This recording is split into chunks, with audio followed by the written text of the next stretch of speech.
Look what I found on Amazon, by the way. I just saw nice.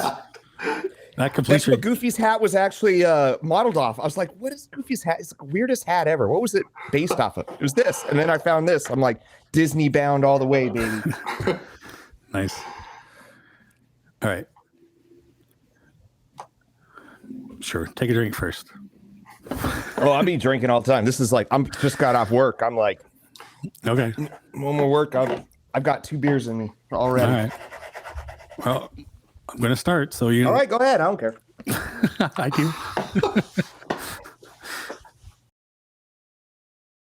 All right, everybody. Welcome back. We're doing another ride through episode.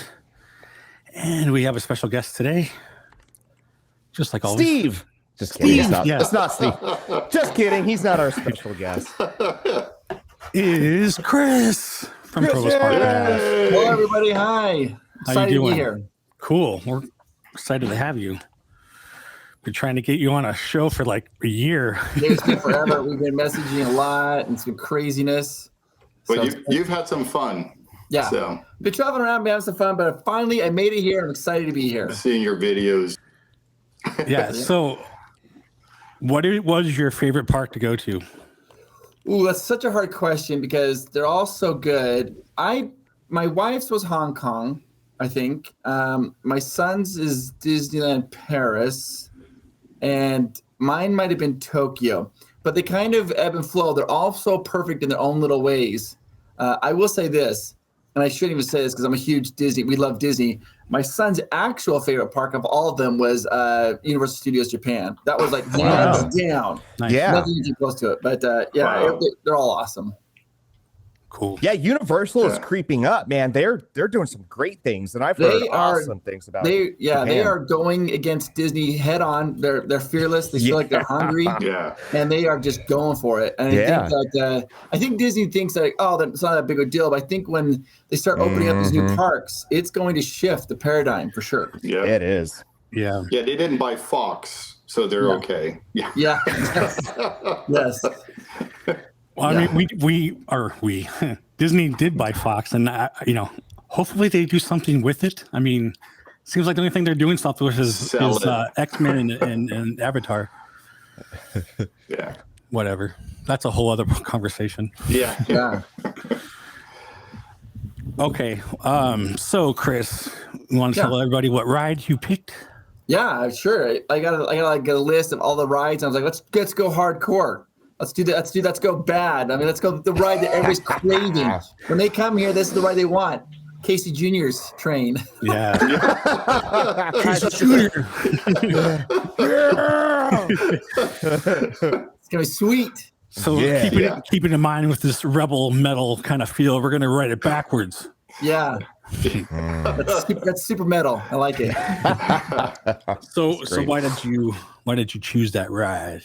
So, well, actually, I really do enjoy the ride. It's my wife's second favorite ride. Her favorite ride is Indiana Jones. Yeah, and I think you guys have already done Indiana Jones. I remember. I was looking at the list. That one already been covered. So I was like, well, let's just take a look at this second. And I was like, there's no way they did Casey Jr.'s Circus Train. I was like, sure enough, you haven't. So I was like, let's do that one. It's a fun. There's actually some cool history that most people don't know about this train, and it's really interesting to me. I love it. Awesome. Are you gonna share some secret spiels with us? Oh yeah. I'll do it. So right. Steve, I noticed though, I have got to before you start. I noticed you're a big Star Wars fan. I see back behind you. Yes. And you got little Boba Fett action there. Yeah, I think I like him a little bit. Yeah, I'd say. Did you know? Here's some trivia most people know. Do you know what Boba Fett's favorite food is? No. Boba Fettuccine. Oh, got you. Wait, where's the?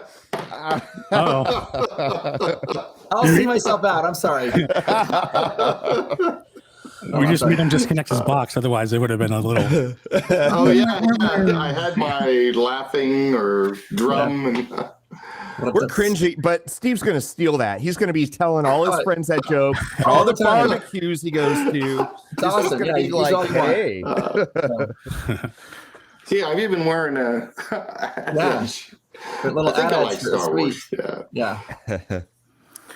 All right. Well, let's get to the video.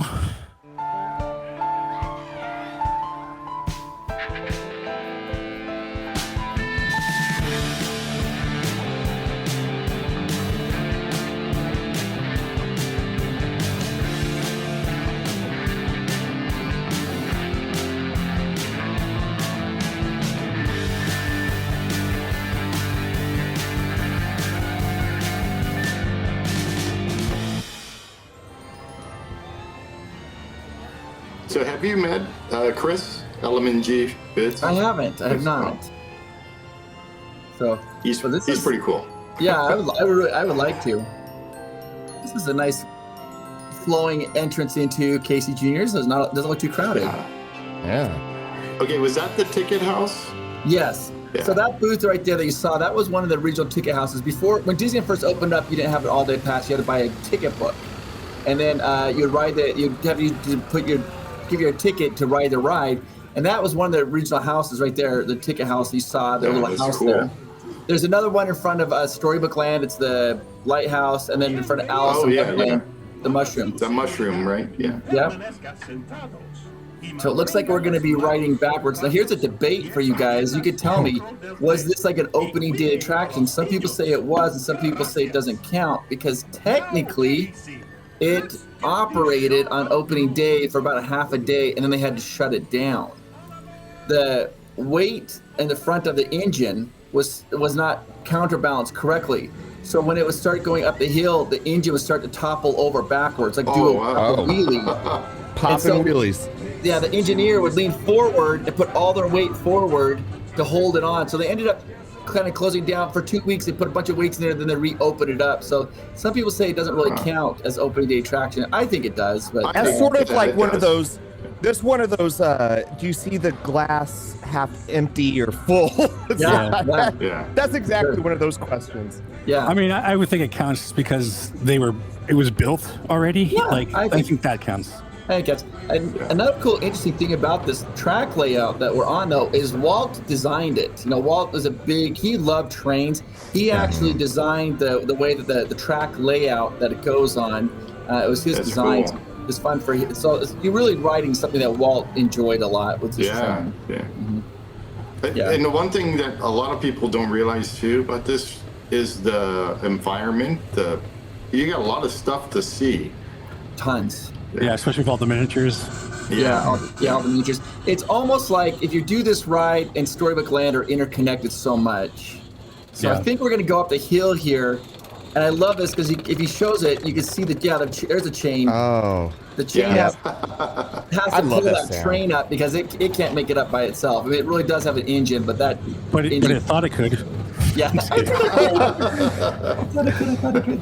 So yeah, it's going along. And another fun thing about this ride is when they did the carousel, the carousel in Fantasyland, they bought the carousel and Walt wanted all horses. So he took a lot of those benches off and they didn't know what to do with them. And so they repurposed them and they're actually on this train as seats. Oh, wow.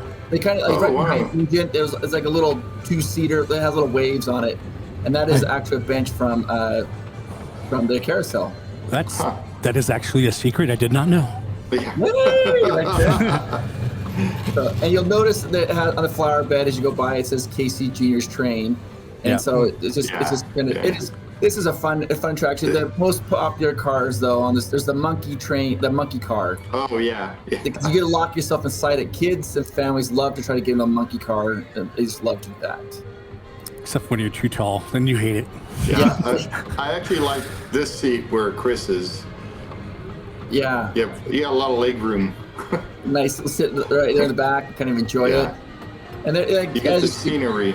Yeah, there's Storybook Land. I mean, everybody gets to look out on Storybook Land. It's fun. But you see those mountains right there, the mountains that we're looking at. When you ride Storybook Land, they might position, you see it, the Matterhorn is right perfectly positioned behind it. Yeah. So when you ride the boats, those mountains perfectly mesh up with the Matterhorn.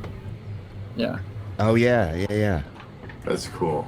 It's a really cool thing. And the engineer who's driving it is literally driving the train. So the cast member, they're driving the train, they're controlling it, they're in charge of the speed, all that. I think that would be one of the coolest jobs. To ride that, Wow. So this is that, I love that energy, that kinetic energy, how you're going on one ride and you see the other ride, and I was just about to say though, I wish they didn't block Dumbo, and you can see that going too. But there's like that high wall there. That wall, a little bit of divider there. Yeah, it's amazing because Walt designed it all, and the other thing though, if you don't know this, the Storybook Land, the canal right there, because we're coming to the end of the ride right now. That was also designed by Walt because he wanted it. He wanted this to be like a really magical area for stories for children, and so he designed this area, which is run. There's a little. I love how they have that little. Just throw in case somebody fell in the water. Yeah. Help! I can't get out of 2 feet of water. Yeah, I'm like, hey. Right there. See that blue car? Yeah. That was on the merry-go-round, and the other one up there in front was also on the merry-go-round. Oh wow. That's neat that they took it out and saved it. Yeah. And use it. Yeah. So, and also kind of interesting is there's really only like 2 attractions in all of Disneyland that have that one IP has 2 attractions. So, for example, Alice in Wonderland, you've got Alice in Wonderland on the ride, and the teacups is also from Alice in Wonderland. The Dumbo ride that goes around is from Dumbo, and Casey Jr. That train is really from Casey Jr. That's from Dumbo. The beginning of the movie, you see that train going along, pulling all the animals. Oh yeah. Technically, Dumbo has 2 attractions at Disneyland. Speaking of the canal boats, I love riding those at night because you can see all the lights and everything on the models. And here's a cool fact about that most people don't know. It's kind of hard to time it, but if you're on the Storybook Canal boat when the fireworks show starts, they stop the boat, and you stay there. And you watch the fireworks while you're sitting on the canal boats. Oh wow, so, that's neat. Yeah, you got to try to time it just perfectly though, because. But yeah, I've done that before. It's really fun. You just sit there. They turn off the engine, and you sit there and you watch the fireworks, and then you continue on. Nice. That's neat. Yeah. So I didn't know that. So that means if you're waiting in line, you're just kind of stuck there because they don't. If you're waiting in line, it does not. The line stops first. So I don't know. I think that this is. I don't know, Steve. Do you know why what you call a train that's super tired? Oh no. Here we go. No. A slow comotive. Yeah. I don't know why I've been choosing on Steve for the jokes. He gets all nervous, so his eyes get all big. He's like, what? I don't know. He's like, oh no, what did I walk into? Train humor. So yeah. It's like watching one of your videos with all the puns in there. Yeah. People always tell me, they're like, you need a trigger warning before you start giving the puns, because people are like, what is this? I love when you do it to the cast members and they have to like think about it, or like some of them get it right away, and it's like it's fun. It's interesting though. For the off topic, we'll come back to. When I'm in Disneyland, I do a ton of puns with the cast members. Most of the time it's off camera, but you can tell. And I like to do it when I get huddled in like a little group of them, and I'll do one pun to like 3 of them, and it's almost always the same response. Is that one of them will smile, 2 of them just like they shake their heads, and like the 4th person just looks angry. For the record, I'm a huge fan of train jokes because it reminds me of the Wild West and the cowboy days, and and it's like I've always had the question, where did cowboys take their trash? Anyone know? I love it. We're talking about trains, and you're on a one-track mind here. Of all the times my board to go out, I can. It's okay. Yeah. I can do it in post.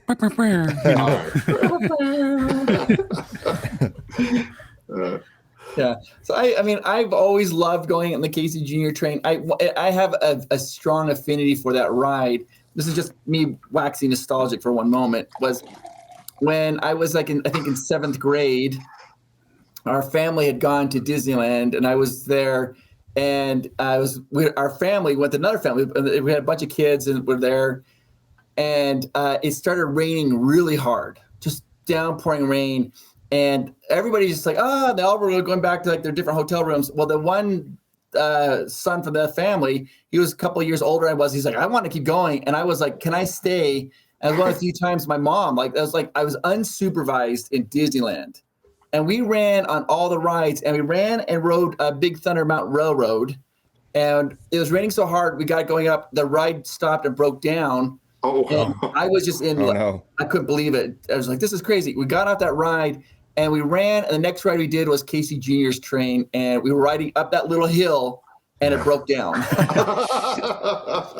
And I loved it. But they didn't have us get off. We just had to stay there. And eventually, they're like able to fix that. And we went over the hill and kept on going. But yeah, I loved it. Good memories.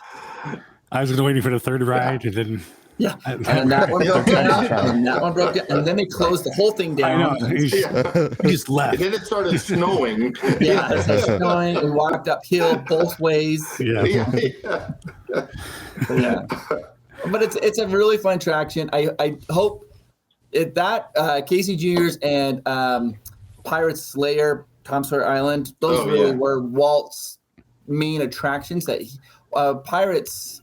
Well, I just call it Tom Sawyer Island. So I was thinking that 100% was Walt through and through. Every inch of that was designed by him. And then Casey Jr.'s is pretty close. I mean, he laid the track work and said this is how it should be. Walt was a big fan of trains, and they had what he called it, and this might be off topic, but in his backyard they had was called the Carrollwood Studios. It was like a smaller train, wow. And he would have people over that had big parties. This was all before Disneyland had these parties, and people would ride these trains. And one time, people were riding. They had these parties, and one of the guys wanted to drive the train, and he started to drive the train, and it got going a little too fast. And the train it went around a corner and it derailed. And there was a young girl on it, and she got not really bad, but she got burned a little bit by the steam engine. She ended up being okay. Wow. But after that, Walt, he actually dismantled the train. He took it apart completely after that. And then he put in, it's like when Disneyland was starting to open, all these safety protocols. He's like, nothing to hurt children. It's like, nothing will ever hurt children. And all stemmed from that train in his backyard. So when he was designing everything, he always had the safety protocols in mind. Wow. Yeah. It's very interesting. That is interesting. Have you been to the Carrollwood Barn in? No, I would love to. I haven't. It's so fun. Yeah, I would love to go. I think it'd be amazing. You need to go. Yeah, for sure. I was going to say next time you're in Arizona too, there's I just did a video on this like a couple months ago, but it's called McCormick Ranch, and they have live steamers and a little train as well. Yeah, it's kind of fun. So yeah, and I also noticed, Jason, because looks like you're a big fan of Iron Man back there. I got Iron Man. I got a Terminator. Well, I see Rocket. I got a Boba Fett helmet there. Do you know who Silver Surfer is? Mm-hmm. Do you think if Iron Man and Silver Surfer, do you think if they became friends, they'd be alloys? I love that one. I was waiting for the pun. Yeah. Little chemistry humor there. Yeah. So, I like to tell chemistry jokes, but usually all the good ones are gone. Are gone. And he changed the jokes. That's awesome. You got to keep them together. I like it. I'm a fan. There we go. So yeah. Oh man. Where do we go from there, right? Well, Good night, everybody. Tip your waitress on the way out. Yeah. But I was just thinking somebody hasn't done his voice for you yet, and I'm surprised. Oh, me?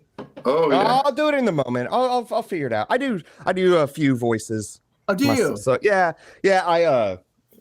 I'm big on. They call me the goofy dupe because I'm a cheap carbon copy of. I study Bill Farmer pretty intensely, and I've been for a while, so.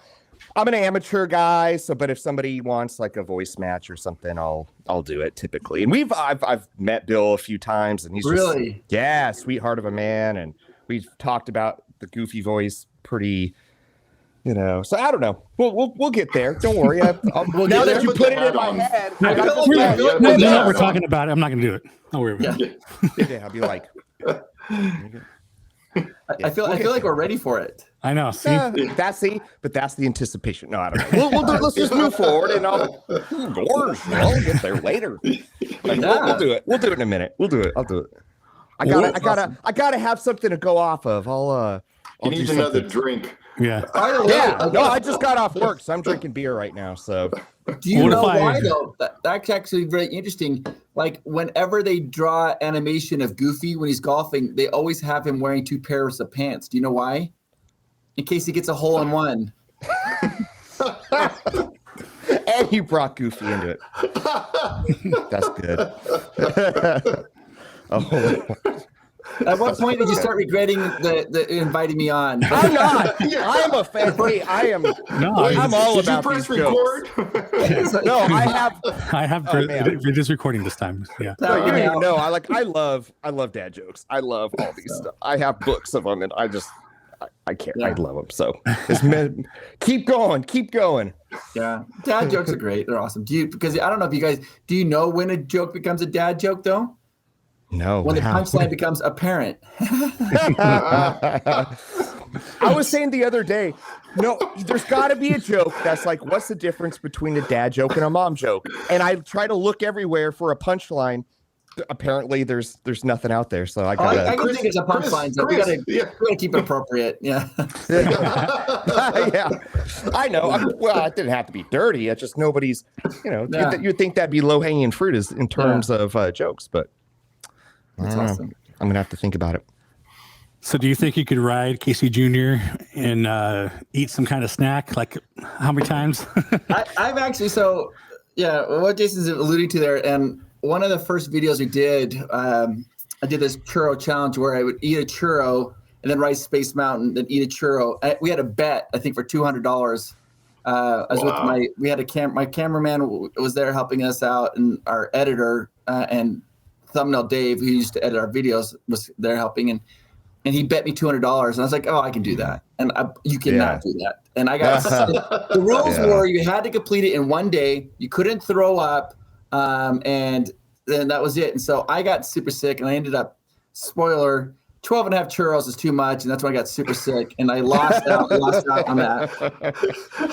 But people ask me about that all the time. And what's funny is we ended up doing another one. We did a macaroon challenge where I had to eat macaroon cookies, those macaron cookies, and then ride Matterhorn. I was successful on that one. I actually won that one, but nobody cares about that one. They all remember the churro challenge.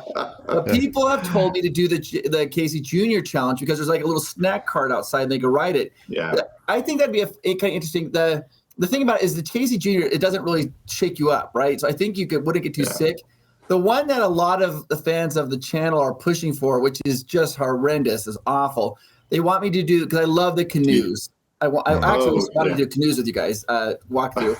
I talked through, but they want me to do canoes and then go to that Fowler's kitchen, Fowler's, and eat a bowl of chili, and then do canoes and a bowl of chili and canoes. Not chili, clam chowder. Bowl of clam chowder, then canoe it. Yeah.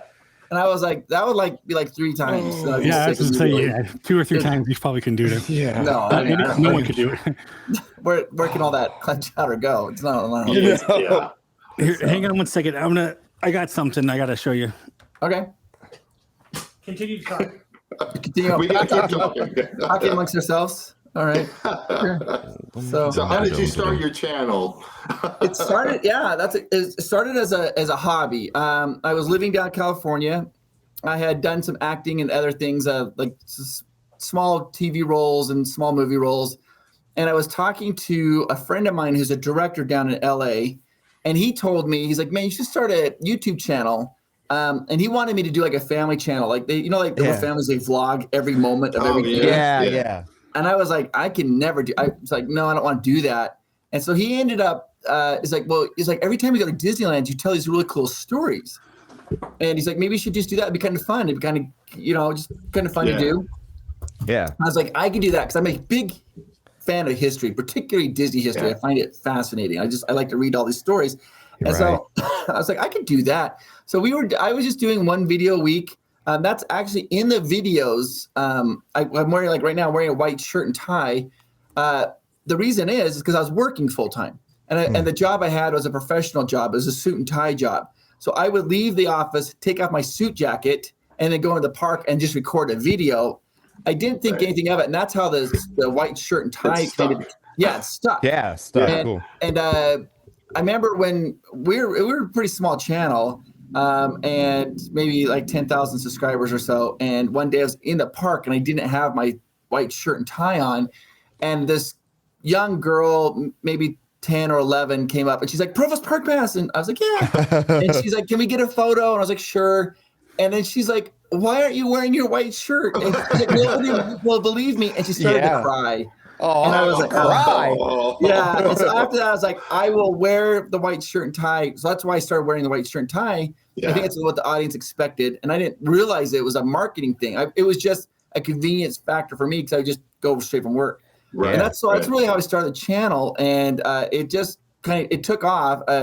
I think one of the things we try to do is be pretty positive on the channel. We try not to. There's a lot of channels that can go out there and they're like real clickbaity stuff. Yeah. Right? Like, the sky's falling. And Disney's brought me so much happiness. I was like, let's just be positive.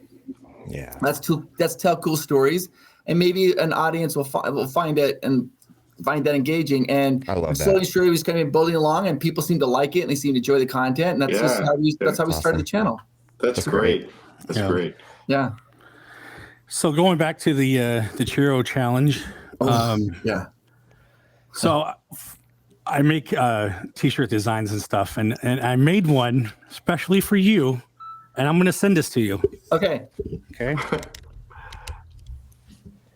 Oh my gosh. It should, for me, it should say Churro Zero because I'm not the hero in that one, but I love it. I absolutely love it.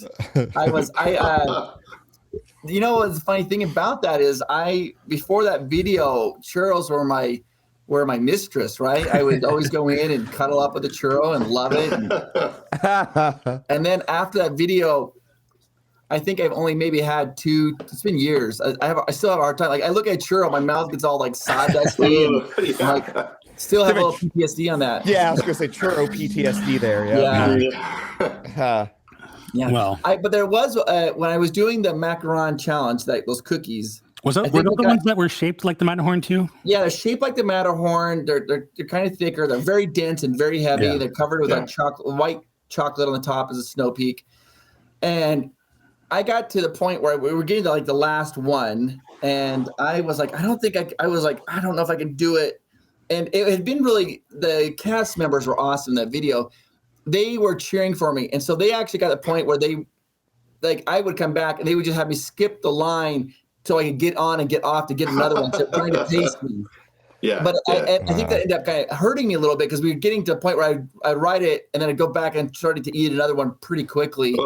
And the last one, I was just like, I don't know if I could do this. And my friend, cameraman Greg, who in the first one was totally against me, he wanted me to fail. But this one, he was like, you could do it. So he literally was walking me around the park for about an hour, and I'm holding this cookie in my hand, just like nibbling on it. When we got done with it, you know, like when you shower a lot and your fingers are all pruny? My fingers were pruny from the oil of that cookie. I mean, it was just like, I was like, what am I doing there? Yeah. So, yeah. Oh, man. Wow. That's awesome. But I love that shirt. I would be honored to have one. So thank you so much. Yeah. I still got to open my shop, but that's going to be on there. So yeah, for sure. I've been hanging on to that ever since I've been trying to get you on that interview. Oh, I love it. I'm so glad you did. That was not my finest. It's funny because there's a couple of times when videos of Pros Park Pass have gone viral. That Churro Challenge one went viral when our channel's pretty young. Yeah. And so that was a big one. And then another one is when the pandemic hit. My wife and I and son, we had decided to travel around the whole world to hit every Disney park around the world. And we got about halfway. We were in France when the pandemic hit, and we ended up getting set back to Florida. And then from Florida, they sent us to Utah, and they're like, wait in Utah for 2 weeks, and then you'll go to California, and then you'll go to Japan and Shanghai and Hong Kong, and you'll finish it out that way. And I was like, that's a good plan. And so we came back, and then of course everybody knows the world shut down. And I told my wife, I was like, I don't think that our YouTube channel survived this.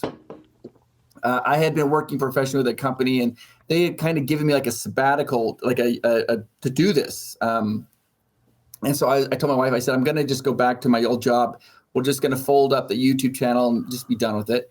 And my wife came up with this idea. She's like, well, let's just do a fun video. And we recreated Disneyland in our basement, where we just kind of did this little Disneyland in our basement. And the last thing, like we try to recreate rides, right?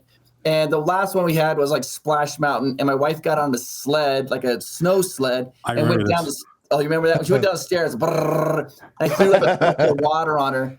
And what I did during the pandemic, people were they wanted entertainment, so actually our channel started to grow a little bit. And but that video came out, and we didn't think anything of it. And then we got this notification from the British broadcasting company, the BBC in the United Kingdom, and they sent us a thing says, "Hey, we saw your video. Do you mind if we just showed it on our news? We thought it was funny." And I was like, so we had to sign like this waiver, and I was like, "Sure, you can sign it." And the whole time I was like, "This is great, right? Yeah, great publicity." And then we like ended up seeing it, and they're like, this is what Americans are doing during the pandemic in the quarantine. I was like, oh no. And then it got picked up from there and went to like Korea, and it was on like a Korean news channel too. And they didn't even ask like permission. They just like showed a video. They're like, crazy Americans trying to entertain themselves during the pandemic. And I was like, ah!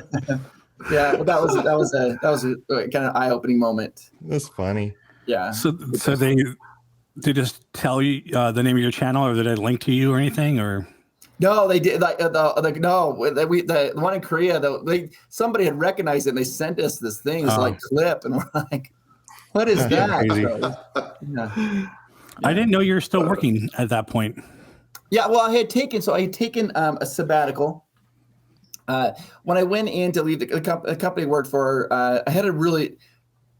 I had I think a successful career in business, and when I was working for a very large corporation, and when I was getting ready to leave, the CEO wasn't really ready to let me leave, and so he kind of made a deal. He's like, "Well, we'll give you time to do this." He thought I'd just get it out of my system. He's like, "Get it out of your system, and then if it doesn't work, you can come back." And he's like, we'll come back and we'll pick up.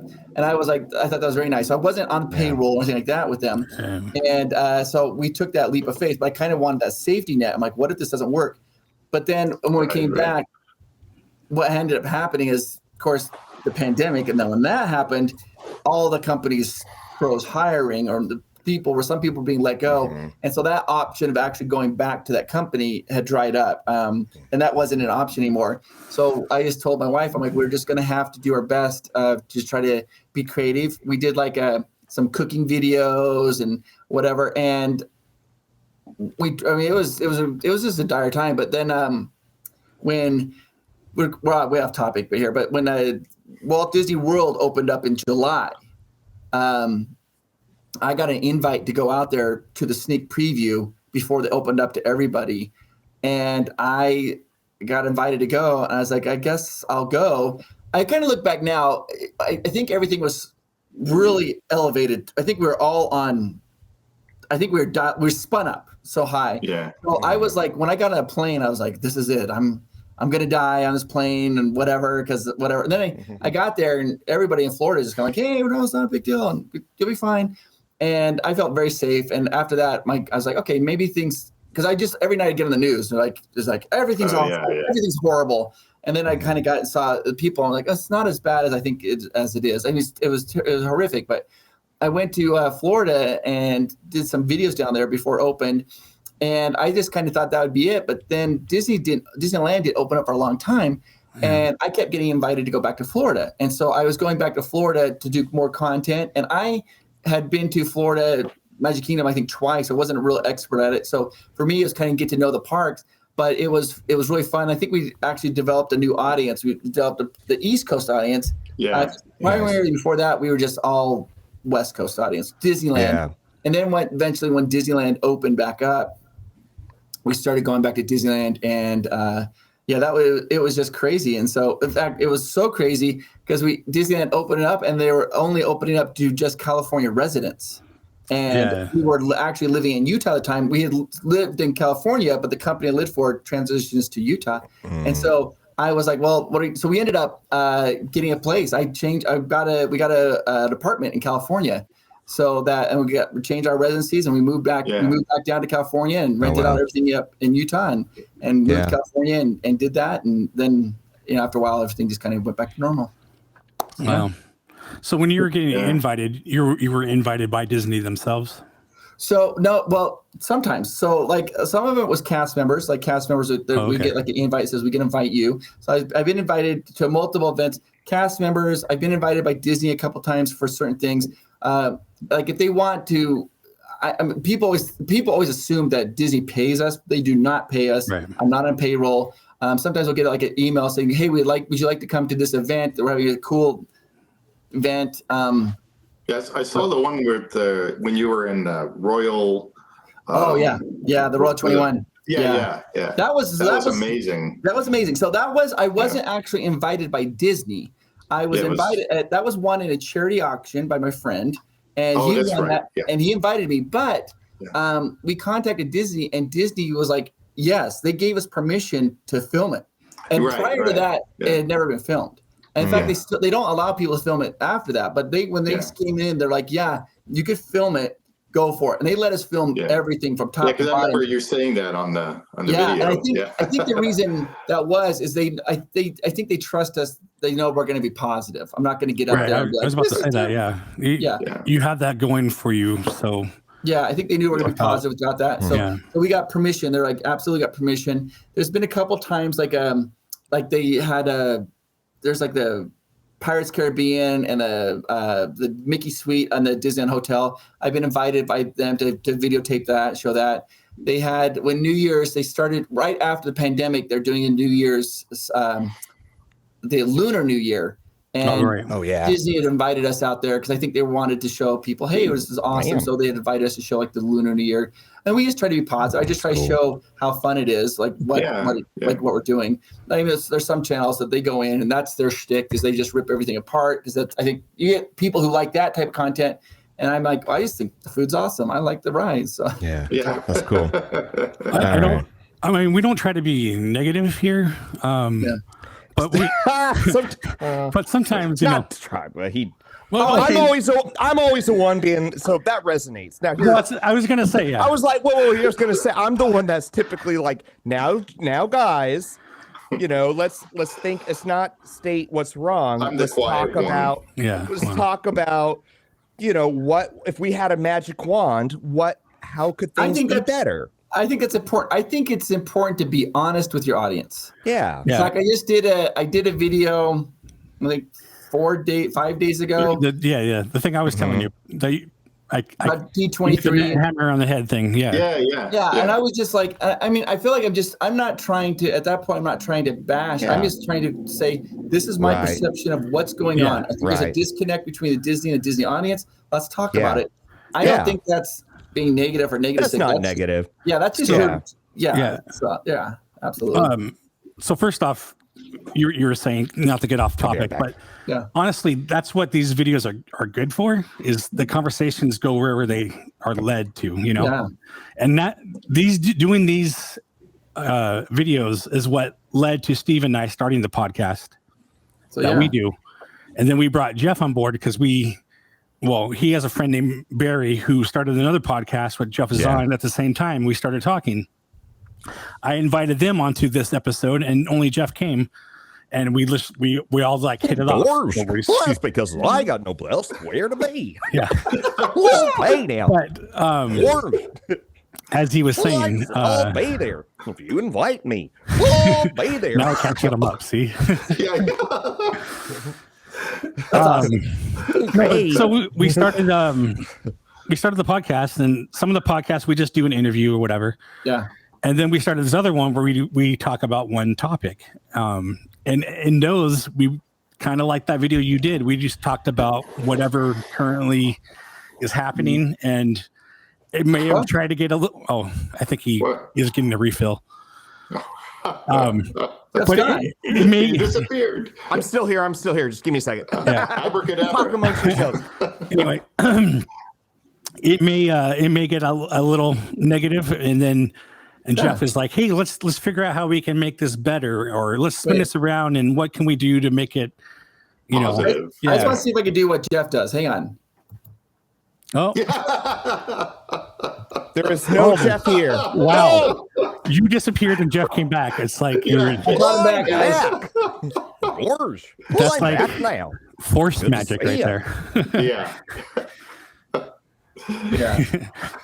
No, I think it's actually excellent to have discussions like that. Exactly what you guys are talking about. It doesn't. You can't be disingenuous when you're talking. Like I love Disney. Right. There's always some times I'm like, I'm not the biggest fan of Genie Plus, and I kind of talked about that. But we can talk about other things that I love. You don't always have to be. Yeah, my thing is like, there's deconstruction, reconstruction, there's tearing it down. I think there's a lot of you said something great earlier. It's like, I'm not really into that clickbait negative stuff. And I think it's great to be honest for sure. But I think there's a big difference between just, having like rage bait, as they call it, where, we're going to talk. So we're just going to tear this time tearing it down. What we try to do sometimes is to say, it's not just about, we're not here just to tear stuff down. It's, if you had a magic wand, how would you, in your own sensibilities, in your own creativity, how would you make it better? And so I think that's less of deconstruction and more of just imagination. It's like, okay. Yeah. I've noticed, and this is just my perspective of the YouTube realm. I think that it is tempting to just go, like you said, like rage clickbait or whatever. Just throw something out there. What I've noticed though, those videos can get lots of views. Like sometimes I'm like, wow, I wish I could have a video just get like 1.5 million views. That would be fantastic. But what I've also noticed is that doesn't usually translate into loyalty. I feel like those people aren't subscribing and following that person. They want to watch that one video and then usually move on. One of the things I'm most proud of at Provost Park Fest is the community. I feel like we have a really strong community. I think there are most of the people who are watching are Disney fans, and they like to talk about it. And we know what we all have great ideas, and it's fun to hear other people's ideas about it. Yeah, and you want to keep that childlike wonder, especially in terms of Disney. So even when you're being honest, the minute that you lose that childlike sense of wonder, okay, this thing over here might not be quite what I want it to be. However, let's imagine together. What would you do? What would it look like for this thing to capture your imagination again? I think those are helpful conversations versus negative. They're less draining too. I can't have negative conversations that much. Well, see, that's like part of the thing. Like I said, we're not trying to be negative. So, and we're doing so many different things here and there. Well, I even do a food review with Hey Man with J-Man, and I'm doing everything the algorithm says not to do, So we're growing slowly, but I'm like, I'm not going to change stuff just to try to get more people to watch. I'm going to do what we do. You want to do something that you like to do. Right. And if you keep doing that, eventually you do find audience. Sometimes it takes a little bit of time, but you will find an audience for sure. Yeah. So. Yeah, this is supposed to be fun. I always say the minute this isn't fun anymore and I feel drained by doing this, why would I even do this? That's exactly it. 100%. Yeah. Yeah, I'm super glad that we got to talk about Casey Jr.'s train. Yeah, that was fun.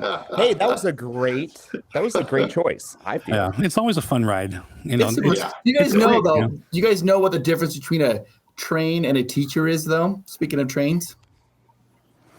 What? A teacher's like, "Hey, spit out your gum," and a train's choo choo. I like that. I was trying to think of what it was. That was my favorite. That was my favorite of this. Oh, that's one I'm actually stealing. I want to know where do these puns come from? Good. I don't even know because I don't know. It's like people ask me that all the time. They're like, where do they? That some people are like super good at remembering movie trivia. They can just see a movie, they remember it, and then there's other people who are like super good at remembering, like chemistry facts. Or my brain just does that with puns. It's like people tell me a joke and it just stores in there, and then when a topic comes up, it's like my brain's going through a little Rolodex. Like, it falls out of train pun. So. My wife roasted me not too long ago because I thought I had a good one. It was like, what's a frog's favorite shoe? I'm like, open toed. And she goes, okay, you want to play that? She says, what do you call a cow with 3 legs? I'm like, I don't know. She says, lean beef. I said, oh, that's good. She goes, what do you call a cow with no legs. Ground beef. Ground beef, yeah. But then, Steve, what do you call a cow with 2 legs? Hey man, with all right, 2 fat J's. No. Steve. What? It's your mom. My mom. What do you call a cow with 2 legs? Your mom. It's a mom joke. It's a secret mom joke. Okay. And she got me. She's like, your mom. I was like, oh my gosh. So I've stolen that one. Like, do you know? Did you hear about that cow that jumped over a barbed wire fence? No, tell me. Utter disaster. Oh gosh. Ooh. No milk for you. Oh man. We laugh, but that's a bloody sight. That's awesome. I was thinking. I feel like it's been very successful that we've had a good run here. We got to make fun of Steve's mom. I mean, we've done it all, guys. Poor Steve is always getting. I feel like I don't even say anything. I know. That's why you always get it, man. That's why. He's like, Steve's just nodding. Yeah. Mm-hmm. Yeah. I was like, whatever. He's like our Ed McMahon. He just every once in a while he rips one out, and it's just like, whoa. Yeah. It's been great, man. It's been a great time to show the decor. That's all. Yeah. All right. All the Star Wars decor. Yeah. So, who is your favorite Star Wars character, though? Boba Fett. Boba Fett. And I hated the show. I didn't like the show at all. I actually never watched it because I was afraid, because I love Boba Fett as well. I was afraid to watch it. Don't watch it. Yeah. Don't watch it. Awesome. Steve, if you had a magic wand. No, I'm just kidding. Yeah. No, get rid of those. All right. Hey, that actor is all the stormtroopers, by the way. Yeah, whatever. All right. I would get rid of those people riding the hover bikes. That was all. You got Empire back there, because that's probably my favorite. Yeah. Yeah. Do you know what the temperature is inside a tauntaun? Lukewarm. Since he was inside one. Yeah, I think everybody's favorite is Empire. No, mine's Return of the Jedi. Okay. I love it. Well, What? Yeah. Okay. it's just a bunch of Ewoks. I love the Ewoks. I like the speeder bike. And I love them too. I love like the the speeder speeder bikes. I love the Ewoks. Yeah. I love it all. Do you know how Han Solo gets around the moon of Endor? He walks it. Ewoks. I'm signing off, guys. Sorry. All right.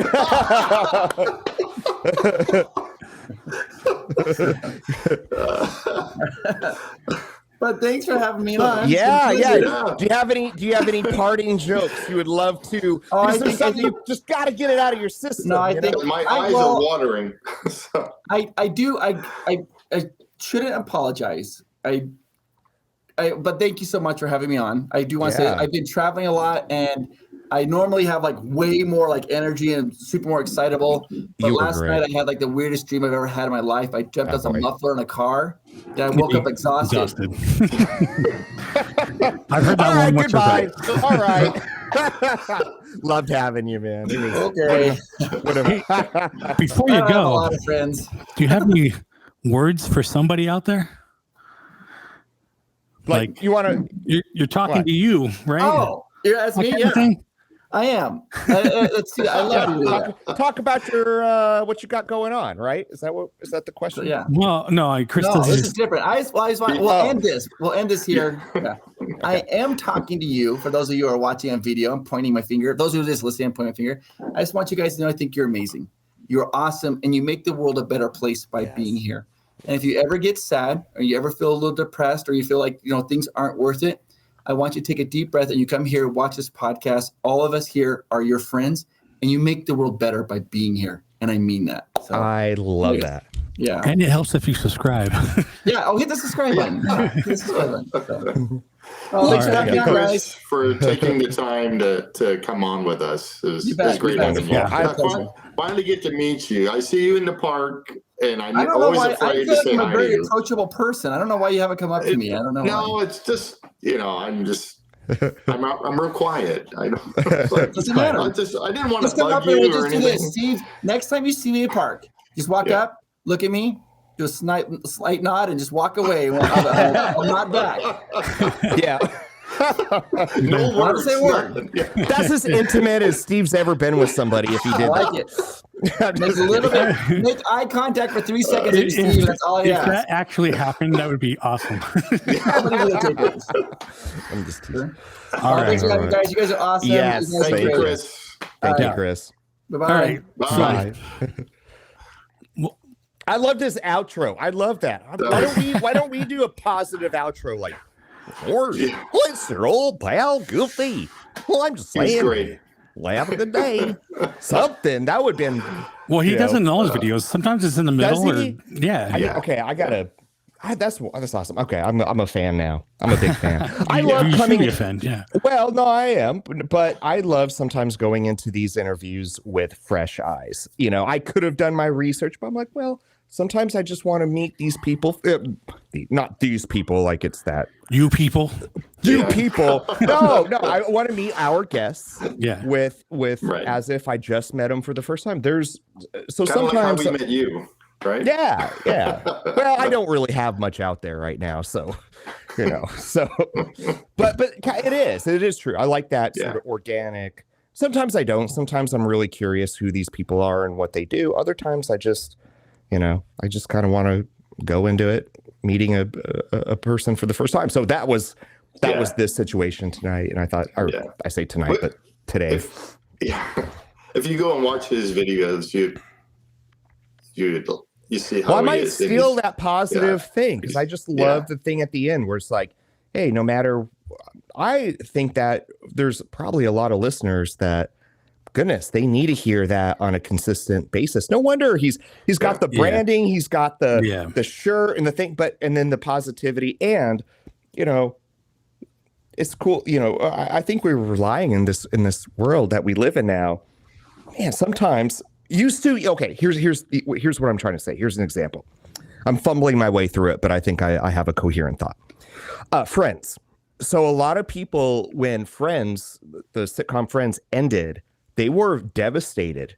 And the reason is because Friends, as weird or as kind of sad as this might be, Friends was kind of their friend. So they tuned in every week and felt as if they were on that set. Well, part of it, part of that story. But I think YouTube channels and people now are sort of those, and now you can live chat and all that stuff. They really do become, there's more of an intimacy now in YouTube channels. And I think when somebody tells you every week, it's almost like a Mr. Rogers thing where there's a positive, there's something predictable and a positive place that you can go when life beats you down, or when you don't feel like yourself, or when you just need a friendly sentiment, and then here's Chris at the end of every video giving, telling people what he tells them. And I think that's something we all could sort of, we don't have to do it the same way, but that's inspiring. And there's ways that we can end it that way, I think. Yeah. We can think of something. Not exactly, but yeah. No, it'll be like a grungy, like gritty, like, hey, don't be a jerk. The more you know, like G.I. Joe into that way too, Yeah, the more knowing's half the battle. I know, I love G.I. Joe. Yeah. May the force be with you. No, we just be like, hey, and to all our listeners, don't be an asshole. That's it. Be nice to each other. Remember, don't be an asshole. And guess what? Maybe you need to freaking love yourself once in a while. Listen, okay, goodbye. If you were going to punch your neighbor, just try not to do it in the face. Don't do it in the face. Leave that for Steve. Dentist bills are expensive. That's what these are for. Yeah, it is barbecues. I know it's probably like backyard battles. Steve will take over your barbecue and punch your neighbor in the face. Okay? He eats a turkey leg and then jumps in a freaking no turkey pit leg. Okay. All right. Are we still in this? I don't know, man. Yeah. This is. Let me just. It was great having Chris on. It was really good. I was going to say, let me say this so I can get this out of the way. Can't do it. I don't know. Thank you guys for watching. Be sure to like, subscribe, and share with your friends and family. And let us know how we're doing. Leave a comment below and tell us what ride you want to see us. Except me. I don't want to know how I'm doing. It's been a week. Well, I'm tired. Tell Steve and tell Jason how they're doing. Don't tell me how I'm Steve doing. what to say and he will say it. Okay? Yeah. I know the answer when it comes to me. I just don't need to hear it. And I'll say it. He will say it in a deep, slow voice. Yeah. I'll say it. I can't do it. Yeah. Yeah. Oh, yeah. Oh, yeah. Yeah. Boom, boom. You want a gummy bear? It's been sitting in my pocket all day. Do you know that one? Do you want a gummy bear? I believe it's been in my pocket all day. You know the reference, right? It sounds familiar. That's I did Winnie the Pooh. You're talking Family Guy. No. Oh. It's a movie. Oh, you want a gummy bear? Ferris Bueller's Day Off. It is. I love end. Ferris Bueller. Okay, I fail. You're still why here? are you still here? The movie's over. Go home. Go home. Go. Shoot. Yeah. No. Oh, bother. I shall go home. I know that movie line for line. Yeah. I haven't watched it forever. I used to watch that movie like at least If 4 it's on times TV, a year. I have to watch it. I used to just love that movie. I'd watch it 4 times a year, and now I haven't watched it in years. I love when he goes to the neighbors and like a bar. Don't get up. Oh yeah. The guy who steals the car. I believe that's the drummer from Sonic Youth or something. Oh yeah. He's what kind of American do you think I am? Or whatever. I forgot what he said. But yeah, it's pretty fun. I love that movie.